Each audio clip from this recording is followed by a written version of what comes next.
Hey there, listener. Welcome back to the Hacking Engagement Podcast. I'm so glad you're here. It's been a while since I've published an episode, and there's a reason for that. I've been busy developing a new podcast. The Retired Teacher Coach Podcast debuted in the last week of 2021. It's based on my coaching practice, the Retired Teacher Coach. My elevator pitch for my coaching goes as follows.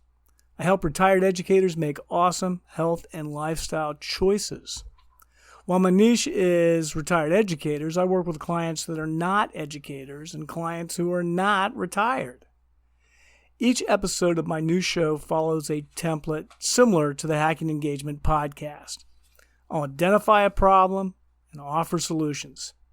Please don't worry about the Hacking Engagement Podcast. It's not ending. There'll be more episodes in the future.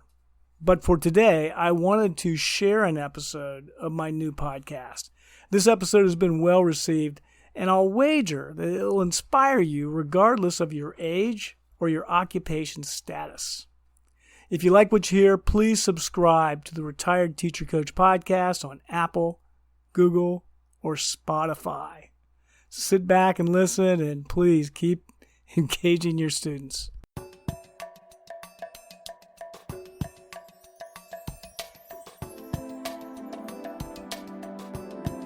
And now, from the Room 111 studios, it's the Retired Teacher Coach Podcast with James Sternovit. Hey there, listener. Welcome back to the Retired Teacher Coach Podcast. I'm so glad you're here. The problem addressed in this episode is compound. You have this fear of missing out, which in popular vernacular is the acronym FOMO. But you're also afraid to try things, so it's compound. You have a fear of missing out, but you're afraid to try things. Now, this fear may be age-based, ability-based, embarrassment-based, or fear of failure. Regardless of the reason, something is holding you back. So hopefully this episode will give you some mojo. My brother-in-law's brother-in-law is Anthony Morales from Beaumont, Texas. He's 67. He's a former Marine.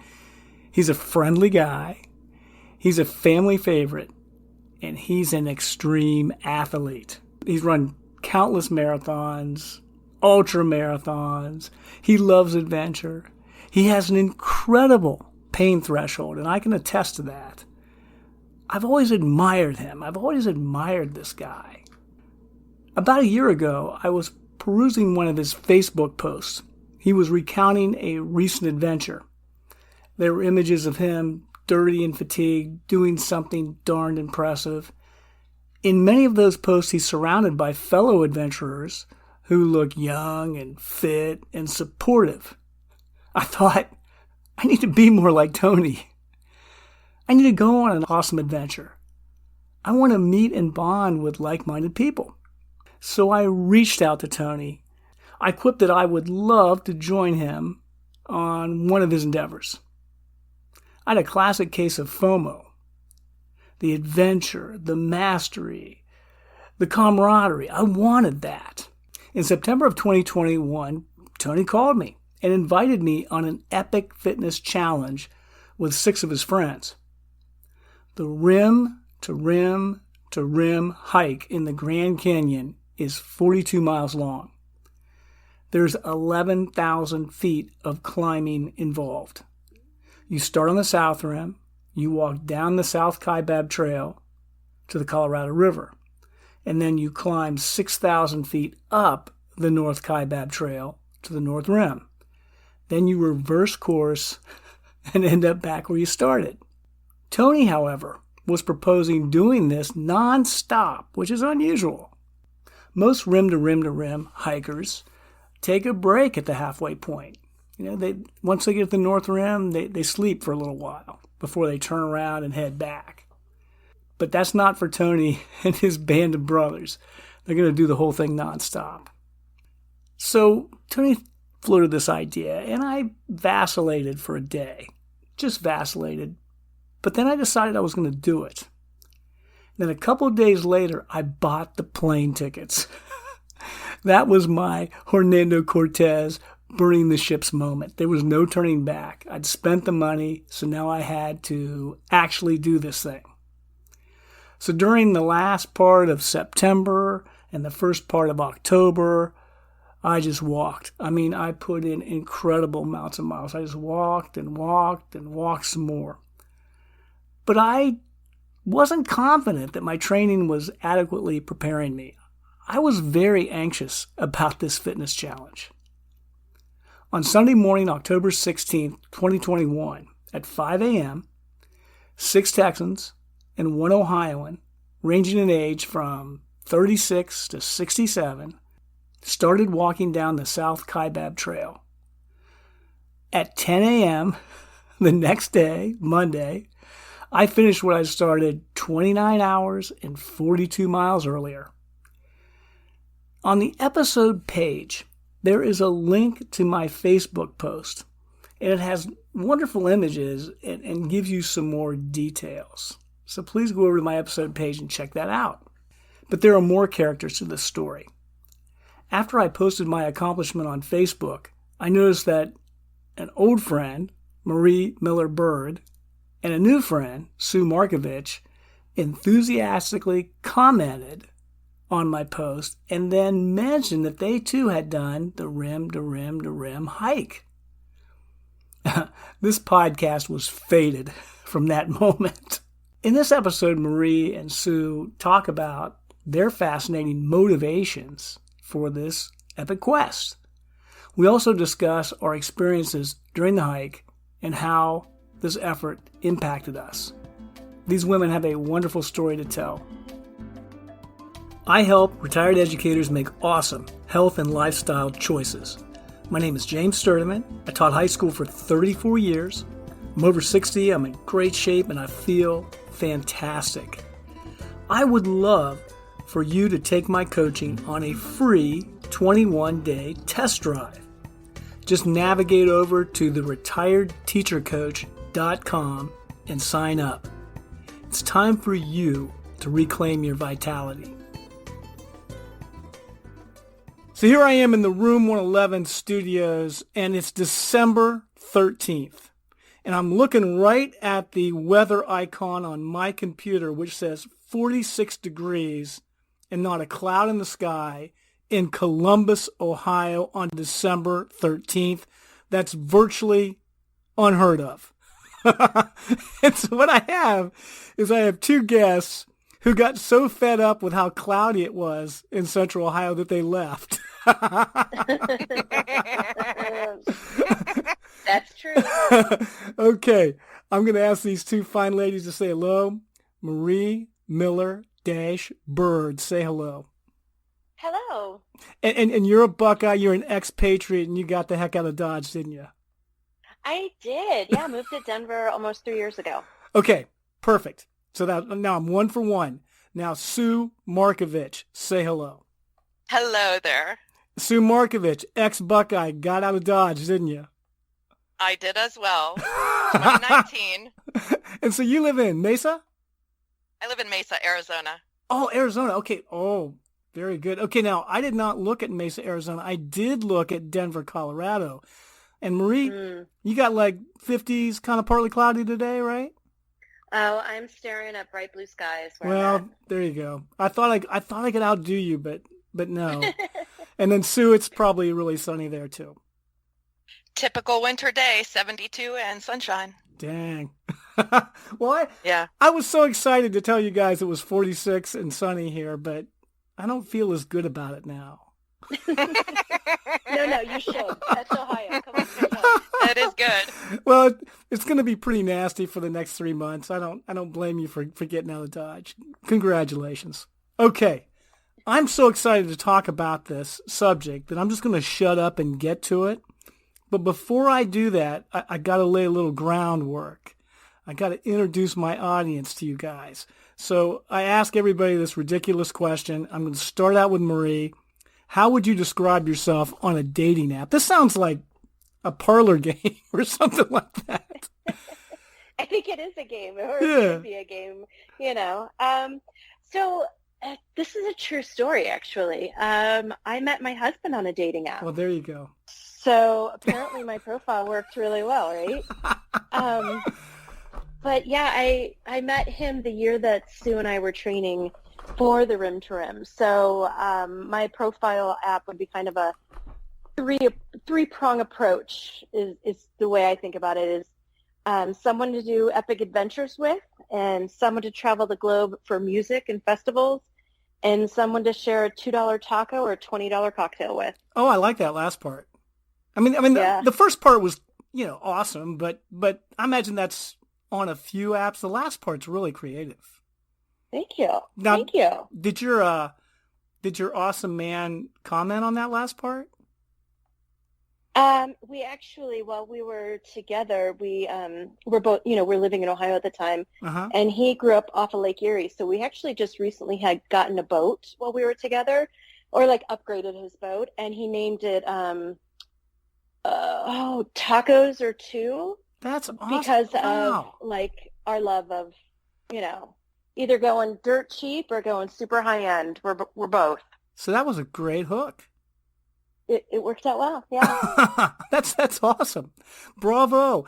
Thank you. If my lovely wife passes away before I do, I'll have to remember that. Not Penny. She's so amazing. She'll outlive me big time. She's going to outlive all of us. Yeah. So now talk to the audience. What's our connection? You and me, sister. Go. So our connection, it's now a little bit, you don't really want to share this. It's a little scandalous at the time, or now it is. But, we joked about ourselves that we were kind of the Matt and Katie Couric. I'd rather I'd rather be Katie Couric than Matt at this point. Unfortunately, I was Matt. Keep going. I was thinking about this too before you started talking. Go. Yeah, but our connection is fitness. That's right. And we met doing fitness, and we just both happened to be at a training together for Body Pump, and we met there. And then from there, you and I really just really connected simply, and we would share the stage and teach group fitness together to always a packed house, always. And you are always Mr. Science and explaining, about why you should add this much more percentage of weight and what this is going to do. And I was always like, just put it on. You can go harder. You can lift more. You can go lower. And you were always the science, and I was always the motivation. Man, we worked great together. We had chemistry. We had chemistry. I loved teaching class with you, Marie. You were so fun. And I really missed that when I stopped doing that and just focused on being a high school teacher. I missed our interactions. Yeah, we always had such a good time. Mm-hmm. Very much. I remember one time a bead of sweat came off my bald head between my eyebrows and landed right in your mouth or nose or eye. Yes. So for context, so people can kind of get how this went. Well, it's just like saline solution. It's probably good for you. Oh, I was doing a bench press. It's There not we like go. you were like, I don't know, like hovering over me, but you were trying to show people. That doesn't sound good. I guess you're right. I was lurking above you. But yeah, we were doing a bench press, and you're trying to be all sciencey about it, and so I'm the demo, and you're trying to coach and teach this movement, and you lean down over top of me to grab the bar from me or something, and sweat just dripped right onto my face. My apologies. Thanks, Jim. It was a light moment. It was. Okay, so just quickly, what you doing to keep yourself occupied in Colorado besides just enjoying the heck out of Colorado? All the adventures. Yeah, so when I left Ohio, I stopped coaching and, running a personal training business. So kind of got out of that for a little while. I actually just finished up my massage therapy license. So I am able to do that, but it's not really where I want to be. It was more something just to fill my brain with a little bit more knowledge. While we were going through this pandemic, my brain isn't good at being idle, so I No. needed to learn. So this was a great opportunity, and there's a great school here, and I really enjoyed going through that program. I'm not sure if I'm going to be using it and how I'm going to be moving forward with that, but that's kind of where I'm at right now. And I'm actually getting back into group fitness, and I'm getting recertified actually in one of the Les Mills programs at the end of January. So Good I for might you. actually be getting back into group fitness again. I'm really excited. Oh, you need to be back up there on stage. You're great. I feel it. All right. Thank you. I feel good about where you are, Marie. Love you, miss you, but I feel wonderful about what you're doing with yourself. Oh, thank you. All right, Sue, it's your turn, man. Okay. You're on the dating app. Go. Well, I actually had to look up my dating app to see what I had on there. It's not active right now, but I took the first sentence and it said, looking for music, hiking, and kindness. Someone who shares my core philosophy of peace, love, and adventure. Very good. Very good, man. You guys got some great profiles. Huh. Thank you. You know, I'm so old that, you know, I used to like actually walk up to people and talk to them. I just couldn't imagine Yeah. finding someone online. But it does make sense. I mean, it's kind of like everybody knows why you're there and you're all right. Enough of that. Yes. Okay. What's our connection? You and me. I met you through Marie. She introduced us and we chatted a little about coaching and hit it off. So here we are, friends, and doing a podcast. That's right. That's right. And now why'd you move out to Arizona? I'd been coming out here hiking for several years, and I was just ready to make it my home and make Ohio the place I visited. So I just was really ready for a new chapter in my life. It's easy to get a plane ticket to visit Ohio. It is. It's easy to get a Yes. U-Haul to go back to Ohio. That's wonderful. Now you're a coach, and you're I am. still a coach. Talk about that. Well, I struggled for many years. I was a smoker. I was overweight. I was depressed most of my life. I really, really struggled to make a happy life for myself. And then I found fitness, and I couldn't believe the difference it made in my life. It helped me find a new career. It helped me find just health and vitality. And I just love sharing that journey with anyone else who struggles or feels stuck. How in the heck did you quit smoking? Well, I always say I immersed in the world of quitting smoking. So I had a patch on one arm. I had the gum in my cheek. I had a support group. I mean, I had tried 100 times. So finally, I just did everything all at once and ate ice cream whenever I needed it to get through the craving. And so that created a whole new thing. But at least I wasn't addicted to nicotine anymore. You were addicted to dairy. I got addicted to ice cream, yes. So that actually led to, you know, I was already a bit overweight, but then after that 30 pounds, I really didn't feel good about myself. But I had made it through a year as a non-smoker, and I decided, okay, enough is enough. I don't need to eat this ice cream every time I feel something uncomfortable. There must be another way. So I actually hired a trainer, was very blown away at how I felt from an empowerment standpoint. And from there, as that weight started coming off and I started spending time at high banks, hiking became part of me, and here I am. That's awesome. That's wonderful. That's a great story. And I like to tell people that I smoked for the first 11 years of my life. And people say, what are you talking about? My mom and dad both smoked, and they drove around in the winter with the windows rolled up in the car. It was awful. So that was one vice that kind of passed me by. I had no interest in. So I guess I'm fortunate. All right. So this is how I'm going to segue into this portion of the program. I always like to challenge my guests to talk about a problem, not really, a motivation, a problem, something prompted you to act.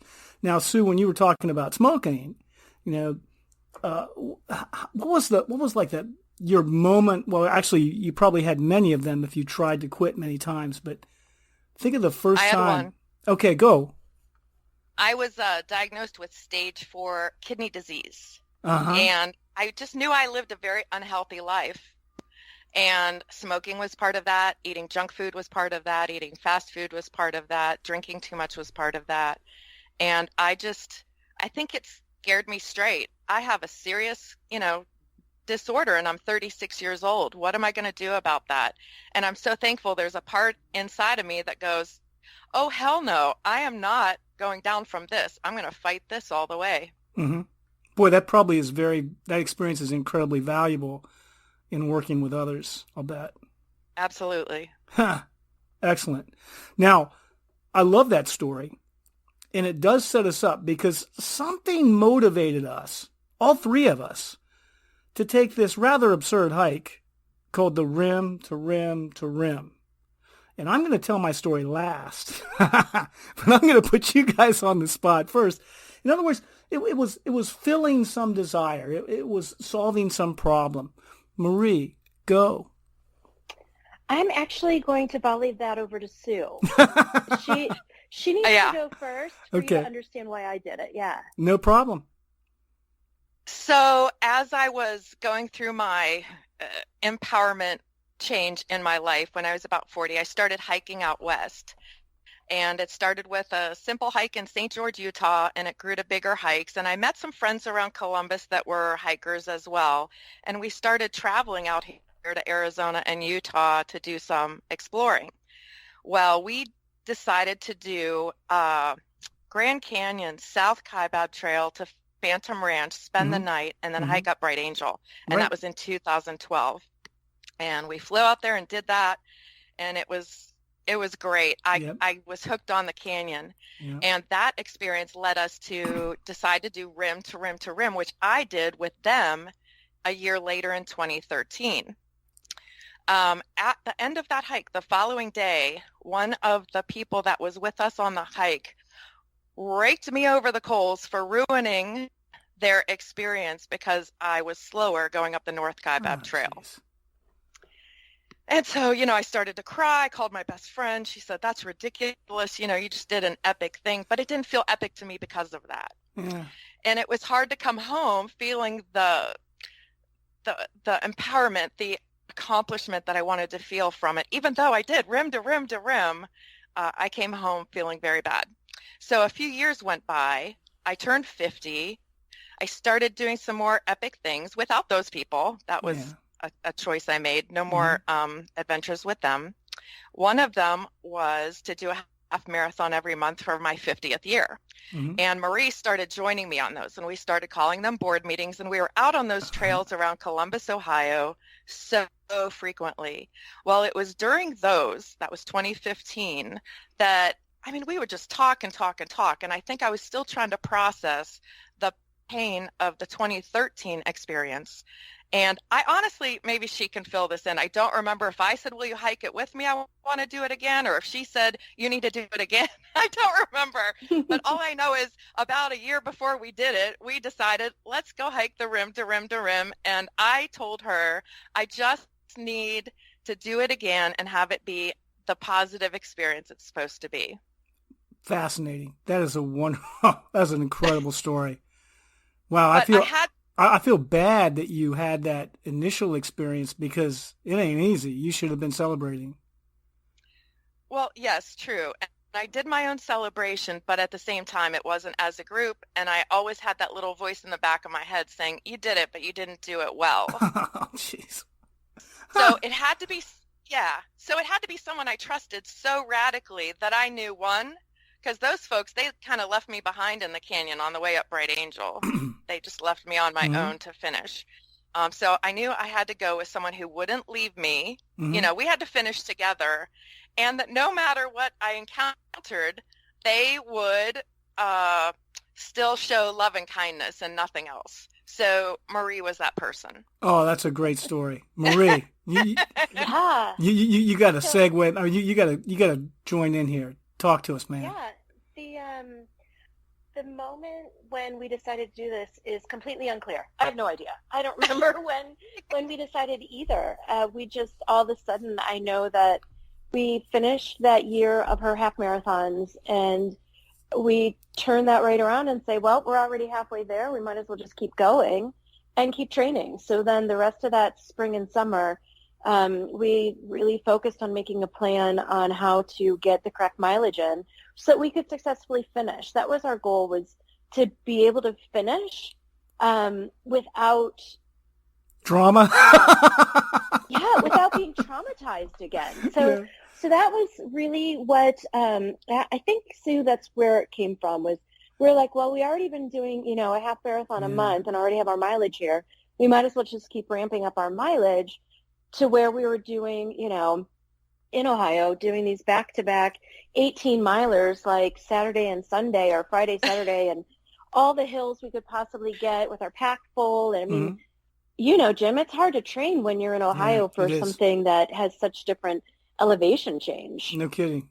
So this, like I'm hearing you guys talk, and this was to solve a trauma ultimately. Yes. That's really interesting. And it worked, didn't it? Yes.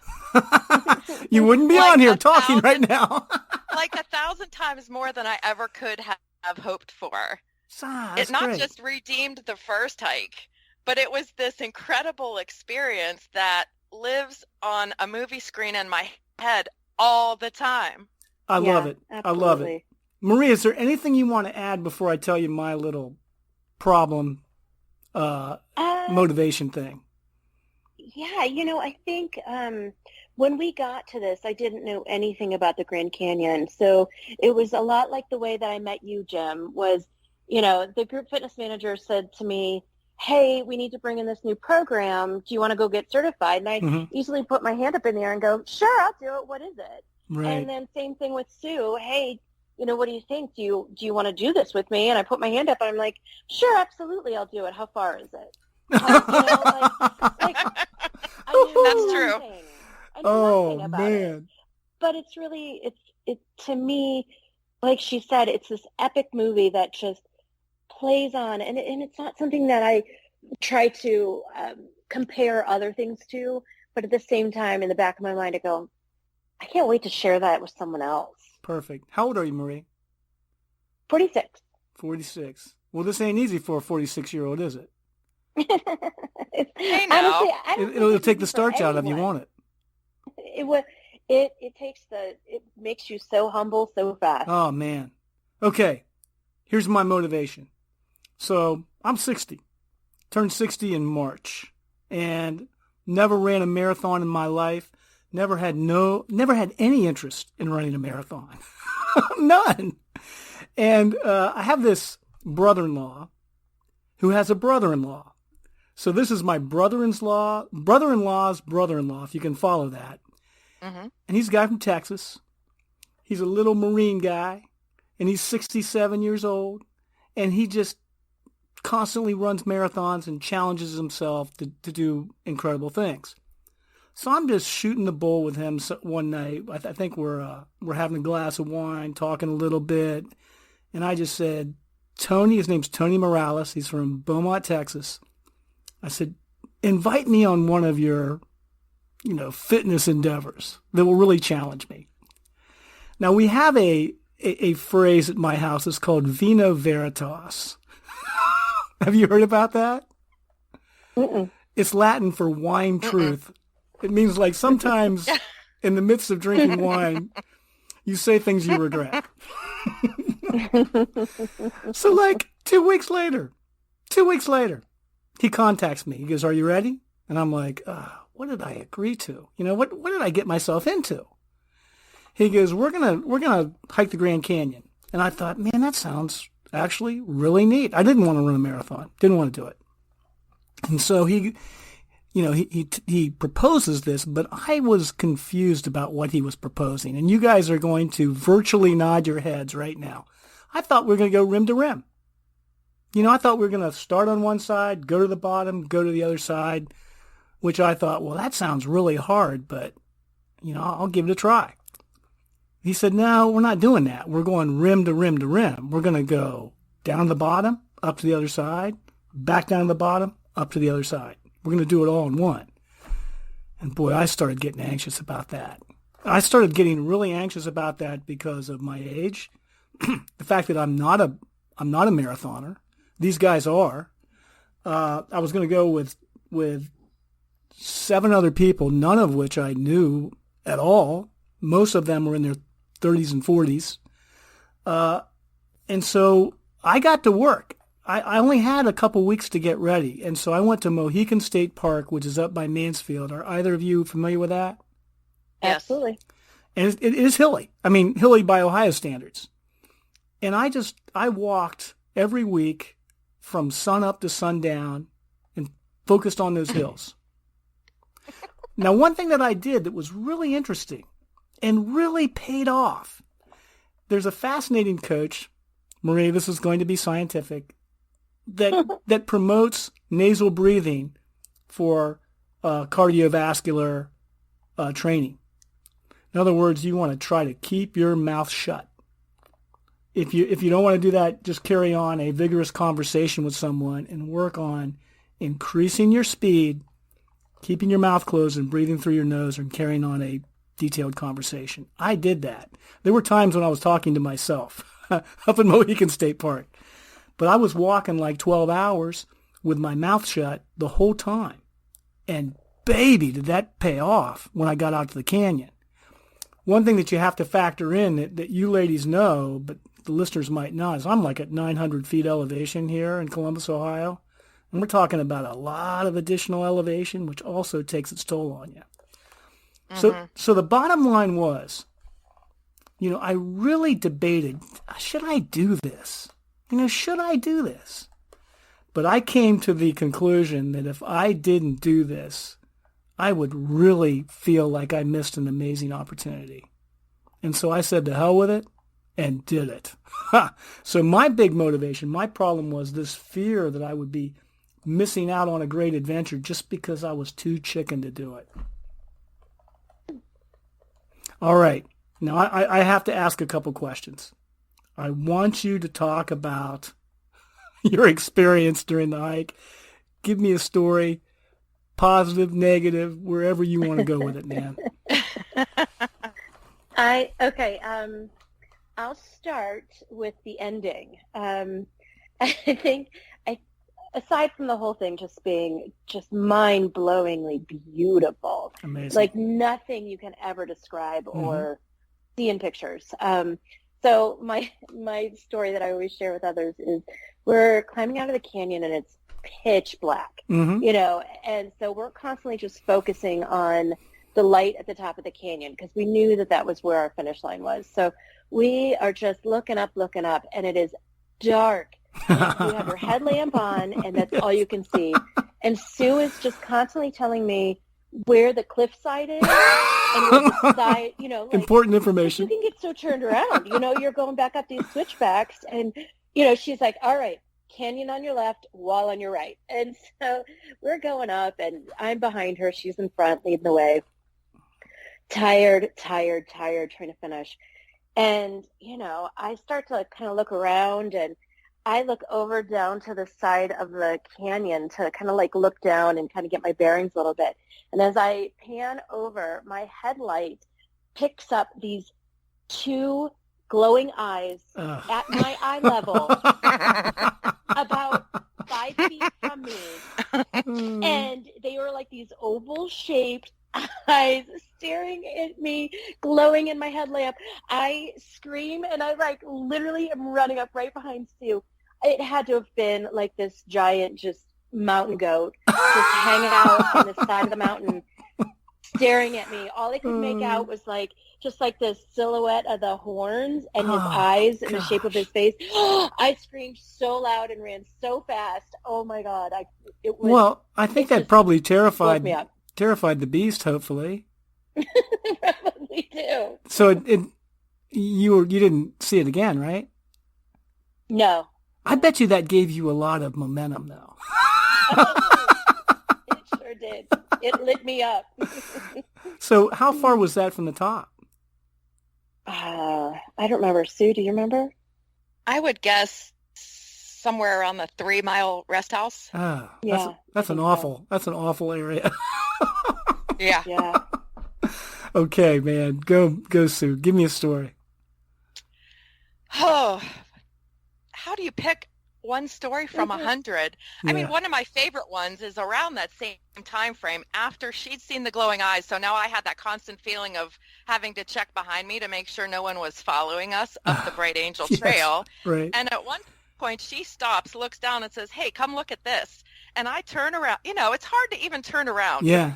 You're taking one step at a time, and you don't have good balance at all. So I stop, rotate, turn around, walk back, look down, and there's a tarantula on the trail the size of my hand. Gosh. I just looked at her like, I don't need to see that right now. Oh my because gosh. if I end up spending the night sleeping on this trail, I don't need to know what's there. Oh my gosh.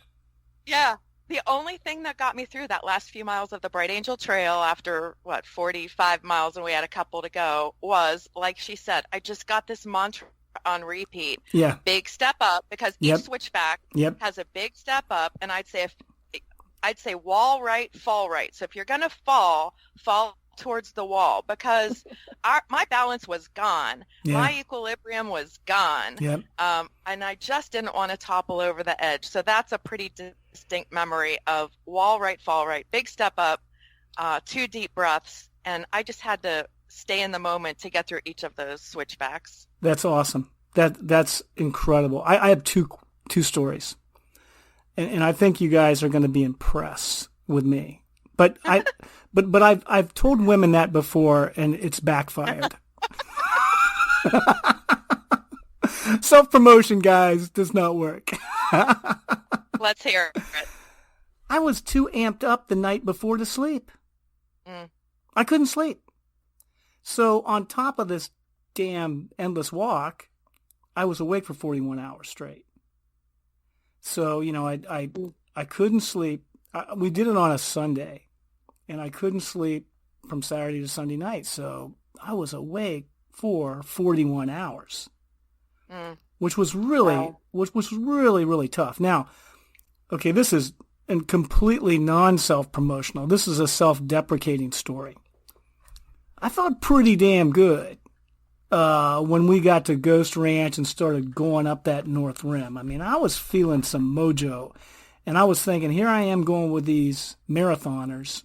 And I'm right up front with my mouth shut, breathing through my nose. No problem. I got this. So I started going too fast.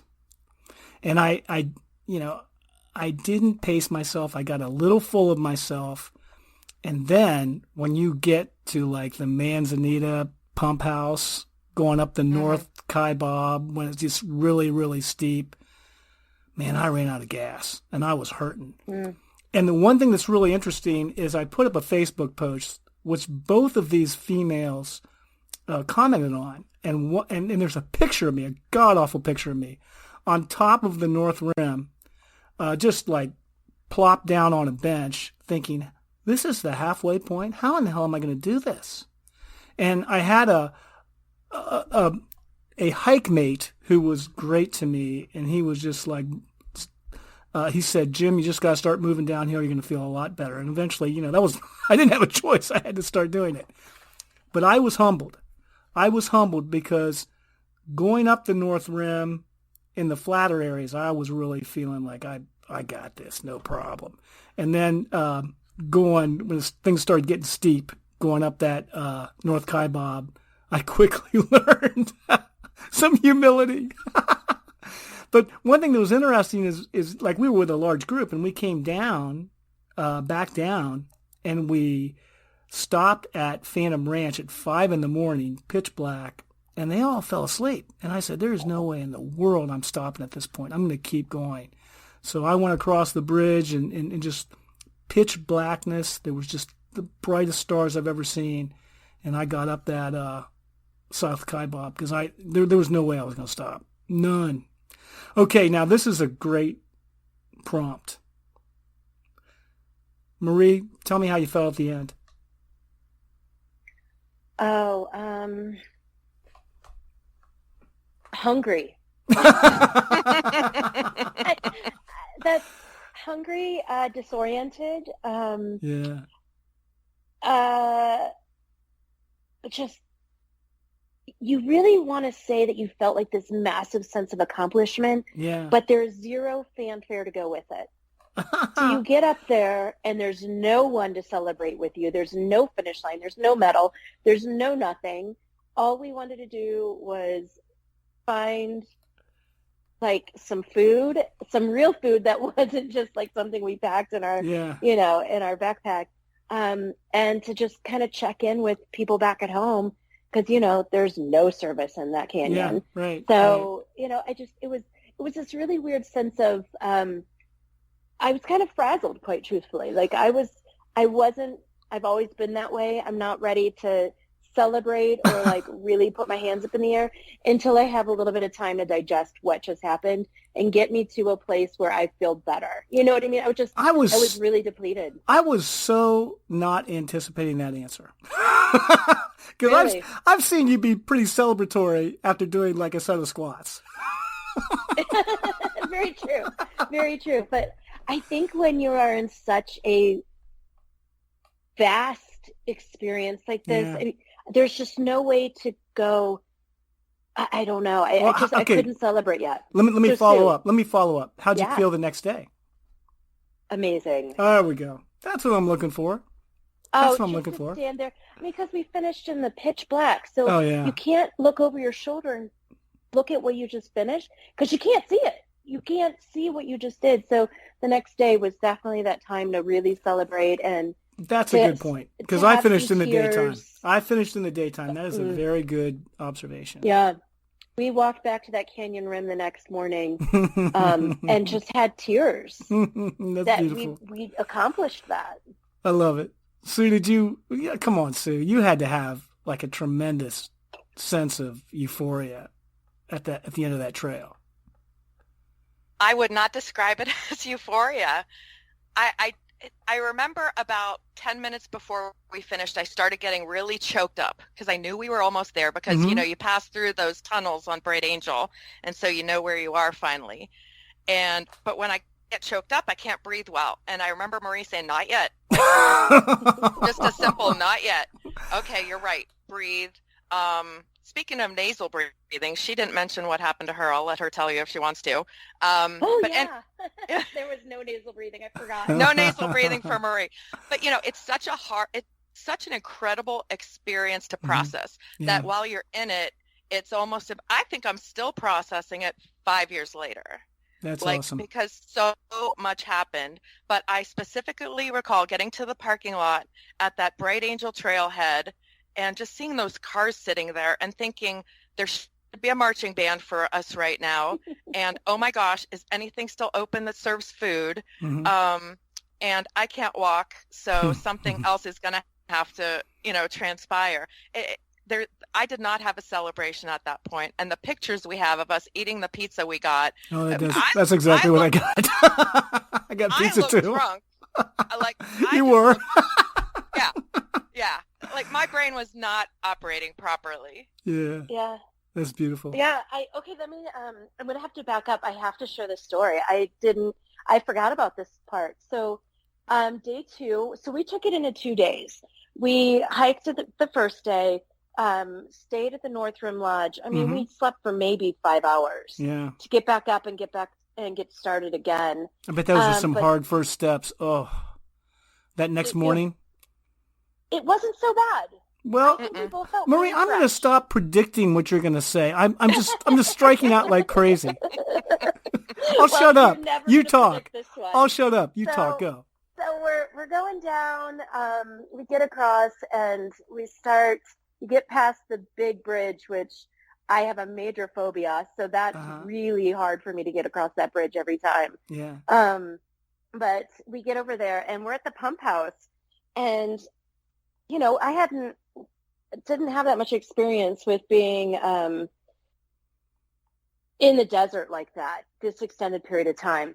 So second day, heading back out, and we're down, and I'm like, I think my nose is running. Oh. So, got all my, gear ready to go, and I look down, and my nose is gushing blood. Yeah. I had a bloody nose from, what pump house was that, Sue?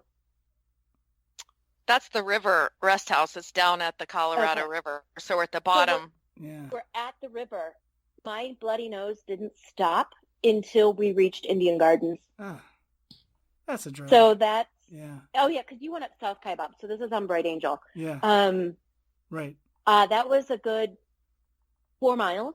a bloody nose. With gauze in the dark. Shoved up my nose. It wasn't dark yet.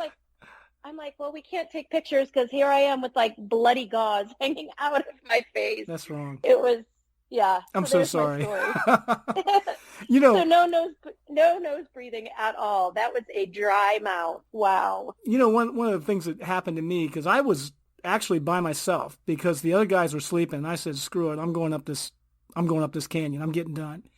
And, going up South Kaibab, it gets really steep and it gets tough. But I knew I was going to make it. By that point, there's no way in hell I'm not going to make it. But I still had a ways to go. And so I was taking breaks. I was doing some switchbacks, sitting down, getting my breath, doing some switchbacks. And this one wonderful lady, just total good Samaritan, comes up to me and she goes, "Are you all right?" And I said, "Yeah, I'm fine. I'm just really tired. I didn't want to go into the whole rim to rim. But she goes, "Do I need to call for some help?" I said, "No, you don't. Believe me, I'm fine. I'm just taking a little break." I thought she was going to call for help. I must have looked like hell, but it was I was so grateful for what she was trying to do and getting so annoyed with her at the same time. It's like, I'm fine. I just need to sit down for a few minutes. But I found the people on the trail were awesome. Like her. I give her all the credit in the world for stopping and asking, and she would have helped me if I would have said yes. Oh, I totally forgot. Jim, we met a Jim while we were there. Oh, hallelujah. There's not many of us.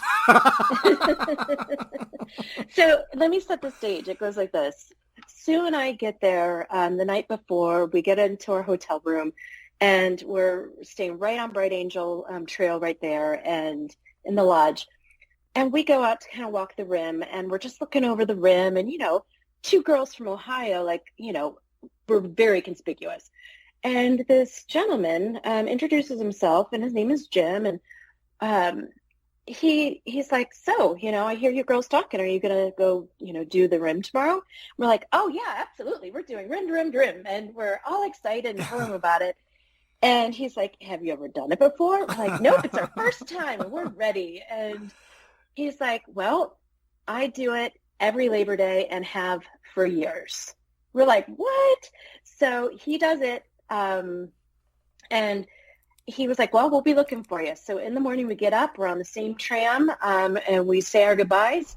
He heads on out on his own, and we catch up with him at Phantom Ranch at the bottom. He's like, "I just want to make sure you girls are all right. Keep going."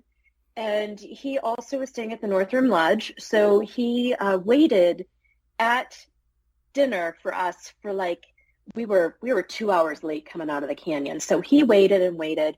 And finally, he left. So we didn't see him that night to check back in. So the next morning, Sue and I are, in our own different worlds of trying to go, are we going to finish this? And, so we're like, all right, let's do this. And we get halfway down the North Rim at almost Manzanita, and there's Jimmy. He's like, "Hey, girls, how you doing?" Mm-hmm. And where'd you come from? Came up from behind us and was like, "All right."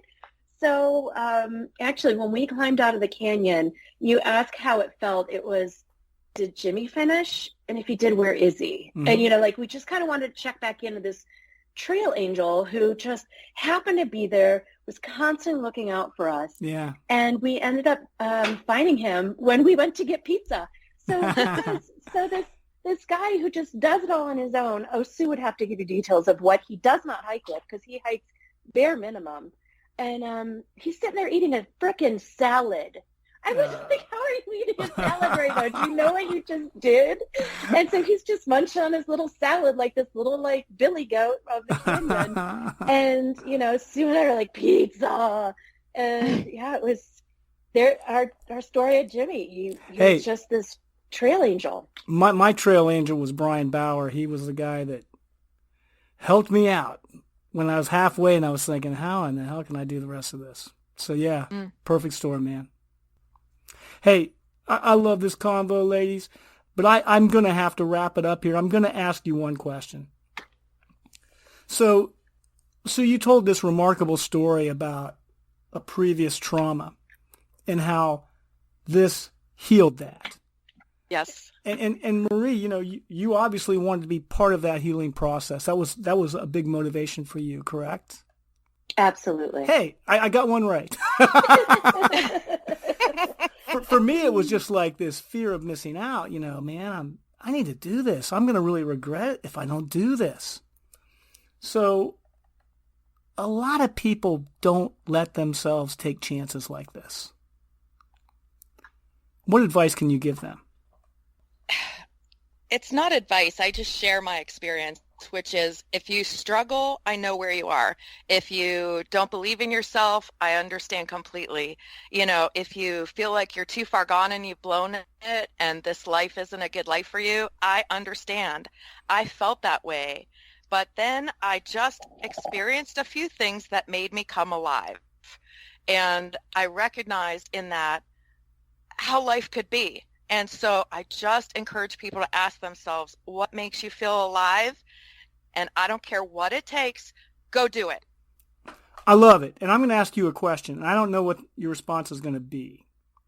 What was harder, quitting smoking or the rim to rim to rim? Interesting question.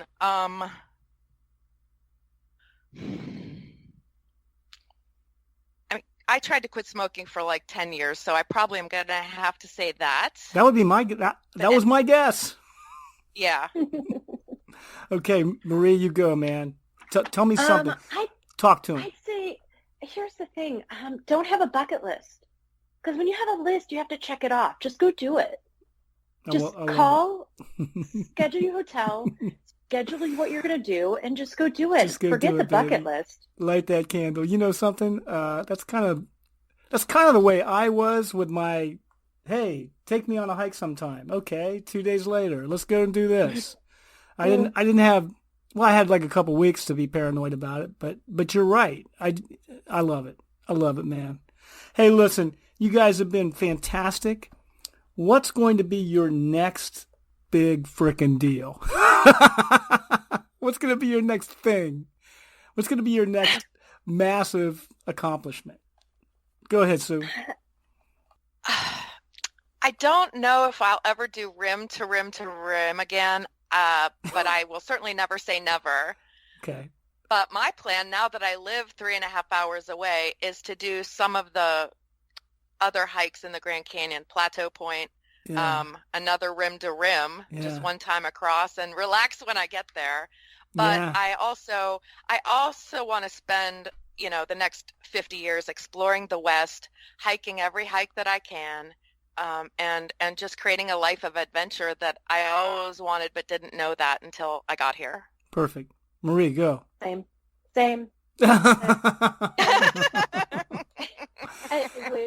Hey, ladies, I love you taking the time to talk to me. You've been fantastic guests. I consider you both mentors and role models. Thank you. Thank you. All right, man. And once again, thanks so much. Say goodbye. Thank you for having us. Yeah, say goodbye to my visitors, or my visitors, my audience. How's that? Bye. Enjoy your hiking. Bye, everybody. Go do it. So here we are at the What You Can Do About It section. And our first job is to restate the problem, like always. So you have this fear of missing out, but you're afraid to try things. So that's the compound problem we dealt with in this episode. It's interesting that my problem or my motivation for going on the rim to rim to rim hike was different than Sue's and Marie's. And you can also apply theirs, this concept of, healing a trauma or achieving something again for a different type of experience. That's fine. But if you're going with Sturtevant's problem, I got some things you can do about it here in some bullets. Some verbal bullets I'm going to lay on you right now. Now, the first bullet is don't let age hold you back. The youngest person on this podcast was Marie at age 46, which isn't that young. Anthony Morales did this hike at age 67. It wasn't easy for him, and I'm not saying that you should do this hike. This hike is really hard, but he did it at 67. So don't let age hold you back. don't let fear of failure hold you back. Boy, that's the one that I struggled with on this one. But you can absolutely do more than you think. I was totally unsure that I could complete this hike. But I can tell you that even if I didn't complete this hike, my life would have been incredibly richer. We had a couple guys that were on the hike with us. There was 7 total, even though I screwed it up, I think, in the podcast because I said Tony had 7 friends. There were 7 of us total. 2 of the guys did not complete the hike. And they were disappointed, but they were still really happy that they were engaged in the experience. Now, I'm going to tell you something. If there was a warm taxi waiting for me at the North Rim, at the halfway point in the cold, it was snowing, exhaustion, I was dealing with some nausea. I was like, how in the heck can I be at the halfway point? If there would have been a taxi cab waiting for me, I would have climbed in. So, don't let fear of failure hold you back. But you do have to prepare. I mean, I worked hard to get ready for this hike. So, if you have a fear of failure and you're working up to some great challenge, make sure you work so you can succeed. I mean, that's a given. And then finally, burn your ships, man. I mean, I love that phrase, burn your ships. I almost called this episode Burn Your Ships. You need to, here we go. You need to be like Hernando Cortez. Once you decide you're going to do something, you need to do it. You need to buy the plane ticket. You need to tell everyone on social media so you're committed. I don't know. Whatever it is you're going to do to commit yourself to it, go for it. Burn your ships. The bottom line is, please don't let self-limitations hold you back. Man, I can't wait to talk to you again. Keep on reclaiming that vitality. Thanks for listening, and please visit us at theretiredteachercoach.com. Listen to every episode of the Retired Teacher Coach podcast by subscribing on Apple Podcasts, Google Podcasts, or Spotify. Goodbye for now.